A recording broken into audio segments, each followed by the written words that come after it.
গত 2 মাসেরও বেশি সময় ধরে মহাশক্তিধর যুক্তরাষ্ট্রের বিপক্ষে বীর দর্পে লড়ে যাচ্ছে ইরান। কথা বলছে চোখে চোখ রেখে।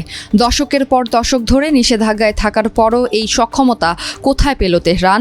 তাহলে কি যুক্তরাষ্ট্রের বিপক্ষে যুদ্ধ করতে ইরানকে পেছন থেকে সহায়তা করছে অন্য কেউ?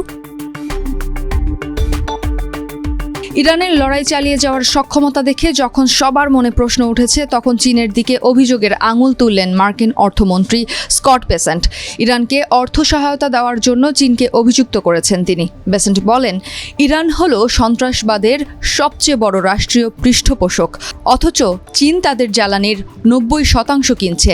এর মাধ্যমেই তারা ইরানকে অর্থ সহায়তা দিচ্ছে।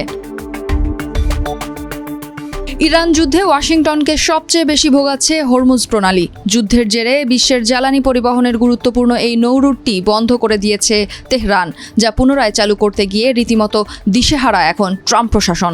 ফলে বাধ্য হয়ে এখন চীনের কাছে সহায়তা চাইছে যুক্তরাষ্ট্র। জানিয়ে বেসেন্ট বলেন, ইরানের হামলার কারণে প্রণালীটি বন্ধ হয়ে গেছে। আমরা এটি আবার খুলে দিচ্ছি। তাই চীনকে বলবো, এই আন্তর্জাতিক উদ্যোগে আমাদের সঙ্গে যোগ দিন।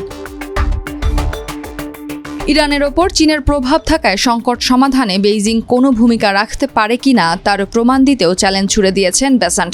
বলেন, দেখা যাক তারা কূটনৈতিকভাবে কিছু করে ইরানকে প্রণালী খুলতে রাজি করতে পারে কিনা।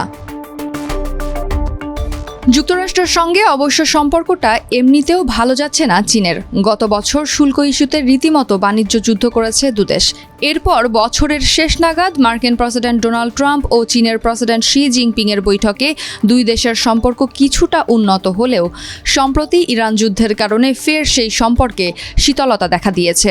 যুদ্ধে ইরানকে সহায়তা দেওয়ার অভিযোগ তুলেছে ওয়াশিংটন, যা ভিত্তিহীন বলে উড়িয়ে দিয়ে জাতিসংঘ নিরাপত্তা পরিষদে ইরানের অবরোধের নিন্দা প্রস্তাবে ভেটো দিয়েছে বেইজিং।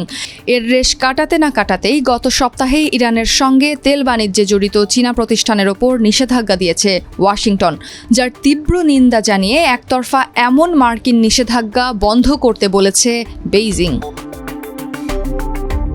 এদিকে ইরান ইস্যুতে যুক্তরাষ্ট্র চীনের এই উত্তেজনার মধ্যেই আগামী সপ্তাহে বেইজিং সফরে যাচ্ছেন ট্রাম্প, যেখানে শির সঙ্গে বৈঠকে বসবেন তিনি। এ যুদ্ধে চীনকে নিজের পক্ষে টানতে শিকে বোঝানোর চেষ্টাও করবেন ট্রাম্প। কিন্তু প্রশ্ন হলো, ট্রাম্পের মিষ্টি কথায় ভুলে ইরানকে কি দূরে সরাতে পারবেন শি, নাকি বাতলে দেবেন ইরান যুদ্ধ থেকে ট্রাম্পের বের হওয়ার অভিনব কোনো কৌশল?